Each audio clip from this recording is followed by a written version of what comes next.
Lunaire should have a feather limit. Agree. Facts. 5 per stock is, yeah, agree. Peach should have a turnip limit. Yeah, also agree. But, so now we are going to see a matchup between two of our finer players here today, Krillin versus FoSho. In a matchup that I'm pretty versed in. I know FoSho. I feel like this matchup is a lot of just Roy being really patient and not really wanting to press buttons. Yeah. I could be wrong on that. I think Jab and Blazer up here are really good in this matchup. It's one of those things that, like, if you can call out a float with the Jab, you can get a whole lot on Peach with how floaty she is. But it can be really hard to find your way in with these oppressive hitboxes that FoSho and Peach are going to be throwing out all game long. And FoSho pretty used to this matchup because, you know, him and your boy play a lot. Sho is also just an incredibly gifted player as well. He won't say he is because whatever reason, but putting in a lot of work with multiple characters, mainly the Peach, also Bayo. But I think he said he wanted to go a lot more Peach today. Yep, and I think that's one of those things where, for him personally, like, when he sticks with one character, it really helps his confidence. Yeah, exactly. Because, like, Bayo, he's good with Bayo, but that character obviously not nearly as strong as Peach. And so when he plays a strong character and does well, I really think it helps him. And he really knows his stuff. Like, he has, I don't want to call it his flowchart, but he has a really strong idea of what his game plan is with Peach, and he is much more confident in sticking with it. The buttons that he chooses are almost always optimal with this character. And it makes it, like, it really makes you appreciate how well this character can be played, even if she can be aggravating.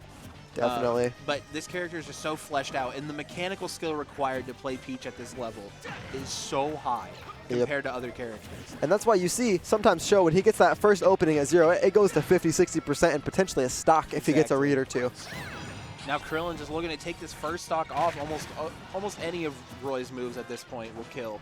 Yeah, and I feel like Krillin looking to, not lost, but FoSho is just really dictating how neutral goes right now. I think Krillin's kind of... He's on the defensive. Yeah, he's on the defensive, but he's also looking for the kill options. Like, he's trying to hard read a kill. Like, he wants to get a side B read. He wants to get a smash attack read. Yep, and that's something we saw last set with him, too, was when it came down to it, when he was a little behind and when he had his opponent at that kill percent, he really started fishing to an extent. Yeah.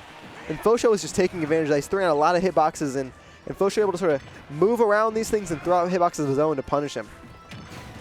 And once again, another back air. Sho now 2 stocks ahead with 151. Now definitely anything on Roy will kill. He just needs one good hit to take this stock. Yep, say 2 stocks, 2 booty bumps. And like we were talking about earlier, FoSho gets one opening and 60%. Sho's like, no, you don't get this stock anymore. And when FoSho is playing with confidence, he's one of the better players at Purdue.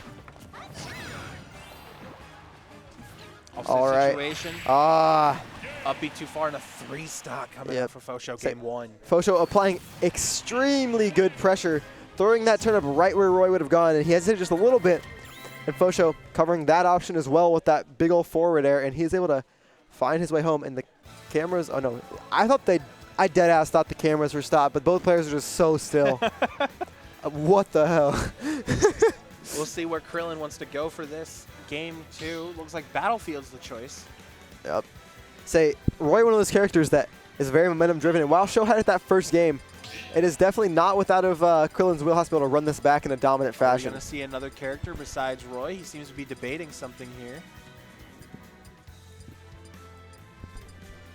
But I don't know what else he can play, but it looks like he's thinking about it, but he doesn't have anything too keen in his mind that he's really feeling right now.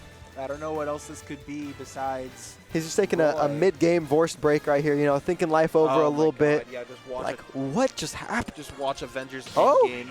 And Lucina, there which, we go. You know, similar kit when it comes to base moves.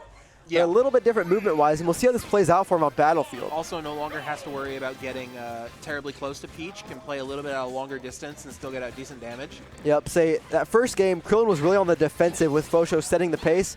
And Lucina a little bit more of a defensive character in her own right. So maybe this change will help him sort of stick back and get the hits he needs without having to go too aggro. Yeah, I think Lucina, of course Lucina in general is a character that a lot of people say that fundamentals can carry her.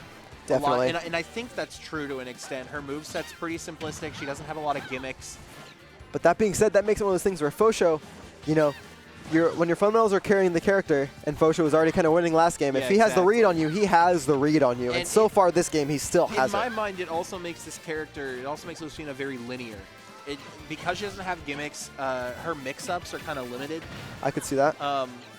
At least for me, I feel like the game plan of Lucina's is pretty straightforward, and there's not a lot that they can do that's like, you know, really wacky or out of there, except if they're like using down smash or something. Definitely. Like, and FoSho not stopping. It does not matter. Yeah, so he takes that first stock and immediately goes right in once again, getting those patented Peach combos and just keeping up this pressure despite getting reversed by Krillin. Even percents, but uneven stock shows he's putting on a clinic right now. Definitely. And this is one of those things where I feel like ledge play and corner pressure is just, oh my gosh, Stitch. Okay. Something that Sho, I think, is really, really good at is wow. ledge game. Yep, so I think Sho's really good at using the turn-ups to his advantage, and even the same setups that he does in a game, if you don't get hit by them once, if he does it again, you'll probably get hit by it. Definitely. And I feel like Sho's confidence just shines through when you look at his ledge trapping, the things he does. Because he doesn't enter like some set pattern, he doesn't have a flowchart, but he constantly is calling out options aggressively and constantly doing what he wants to. Yeah, and he's also being like kind of fearless here. I don't know if he saw the shield breaker, but he just countered the shield breaker with a back air. Yep, to get off stage. Right out in Krillin's face. On the verge of another 3-stock. Yep, so, and these backers are just on deck at ledge, and Krillin, I feel like he's not too confident in how he knows how he wants to escape these options from FoSho. I don't know who's all in the Terre Haute Smash team, but maybe there's not a Peach that they have at this level. Yeah, I mean, even if there are sometimes... But for matchup experience, maybe this is just that he doesn't really know the matchup, at least in practice. FoSho is one of those players that, like last week he got 25th, but this week he is on a tear, it looks like, so far. And confidence can be so key for him where he can really be up on himself, but also when he is in the zone, he is in the zone with a double 3-stock to advance on from winner's semis. All right, news update. Apparently Terre Haute does not have a Peach. That could explain a little bit of the match uncomfortability